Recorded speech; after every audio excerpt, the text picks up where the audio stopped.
Et salut tout le monde, c'est RS Bike. Aujourd'hui on se retrouve pour une nouvelle petite vidéo avec la R7 suite au premier trailer qu'il y a eu sur la chaîne. Aujourd'hui je vais vous faire une petite présentation de la moto, même si elle n'est pas encore tout à fait terminée. On va déjà faire une première petite présentation. Elle est entièrement, enfin quasi entièrement d'origine.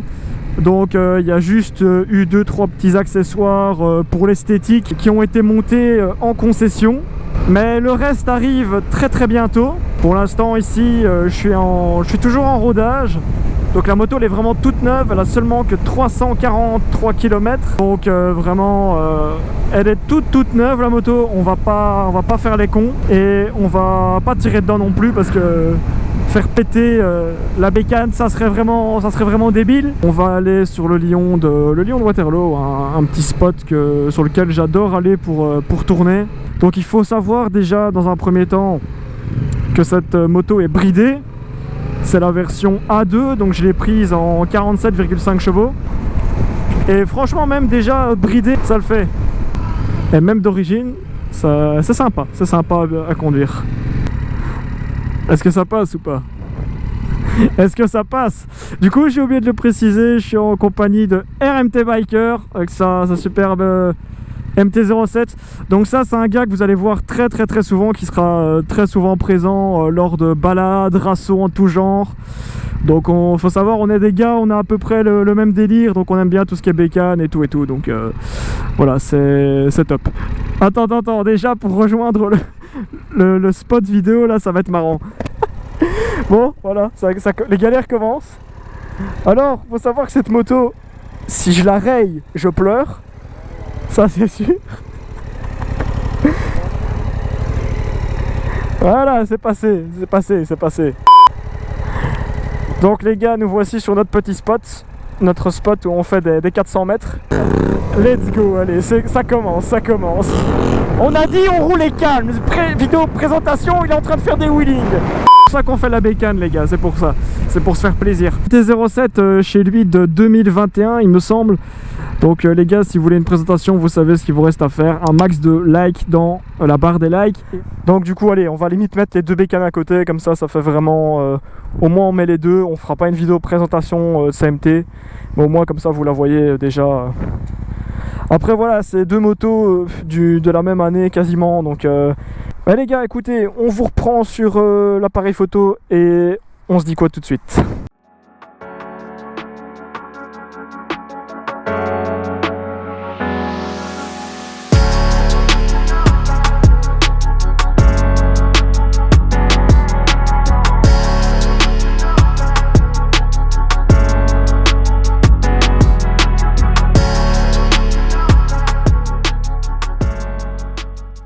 Du coup les gars, on va passer à la présentation de la bécane.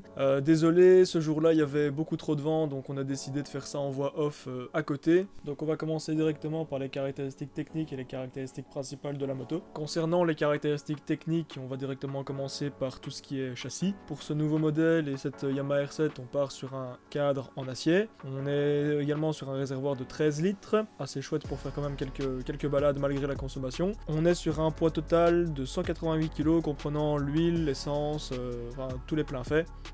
Et pour ce qui en est de la hauteur de selle, on est sur une hauteur de 835 mm. Donc la moto est assez basse en soi, ce qui permet à des personnes même de petite taille de pouvoir rouler sans problème. Concernant le train avant de cette moto, on est sur une fourche hydraulique inversée en 41 mm avec 130 mm de débattement.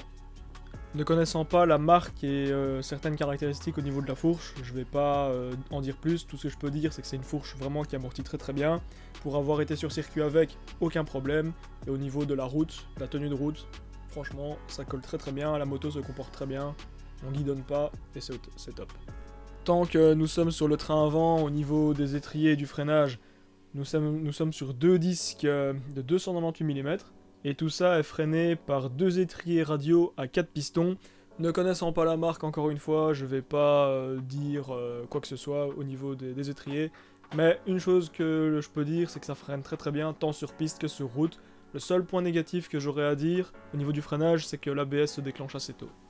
Et tant que nous sommes sur l'avant de la moto, Au niveau des pneus, nous sommes sur des Batlax S22, donc des pneus assez sport quand même. Franchement, pour les avoir testés encore une fois sur piste et sur route, ça chauffe très très bien, ça accroche super bien, pour autant qu'on ait la bonne pression et que on les chauffe bien. Alors niveau côté transmission, on est sur une boîte à 6 rapports, forcément transmission manuelle, pas semi-auto ni automatique. Il y a possibilité de mettre un shifter en option, shifter qui sera très bientôt installé sur la mienne. Et au niveau de la transmission moteur à la roue, on est sur une chaîne et voilà, transmission par chaîne. Au niveau du freinage à l'arrière, on est sur un disque de 245 mm avec un étrier 2 pistons de la marque Nissin. On est sur un pneu en 180 par 55 par 17, aussi un Batlax S22 Hypersport de chez Bridgestone. Et forcément, côté moteur, vous le connaissez tous à mon avis, oui, c'est le même que celui de la MT-07 mais un petit peu retravaillé niveau cartographie. Donc c'est un bicylindre en ligne, moteur 4 temps, refroidissement par liquide, un nouveau système d'injection aussi. La cylindrée exacte, voilà pour ceux qui ne le sauraient pas, c'est 689 cm3. Alors comme vous l'aurez peut-être remarqué, cette Yamaha R7 elle est blanche et jaune. Alors tout simplement, voilà, on a fait une peinture complète sur cette moto. D'ailleurs au travers de cette vidéo je remercie le garage Get2Wheels ainsi que la concession Trustbike pour m'avoir aidé dans ce projet. Je tiens à préciser que cette vidéo n'est pas sponsorisée mais quand même merci à eux. Donc voilà, cette peinture a été effectuée suite à la possession d'une YZF-R 125 qui avait les mêmes couleurs. Étant donné que j'adorais la série R, j'ai décidé de passer sur plus gros et garder les mêmes couleurs. Et je voulais pas d'une moto complètement noire, ça fait un petit peu trop banal, même si elle était vraiment super belle comme ça. Mais je préférais avoir une moto un peu plus unique qui sort de l'ordinaire. Donc sur ce, voilà, restez connectés, de très gros projets arrivent bientôt avec cette moto. Donc notamment quelques balades, éventuellement des rassos et quelques petits road trips. Donc si cette vidéo vous a plu, n'hésitez pas à me le faire savoir en mettant un petit like comme d'hab en dessous de la vidéo, à vous abonner pour ne pas manquer les prochaines vidéos qui sortiront, et à mettre un petit commentaire constructif si jamais des améliorations sont nécessaires ou pas. Et sur ce les gars, on se donne très vite rendez-vous dans une prochaine vidéo. Allez, ciao, bye et gaz!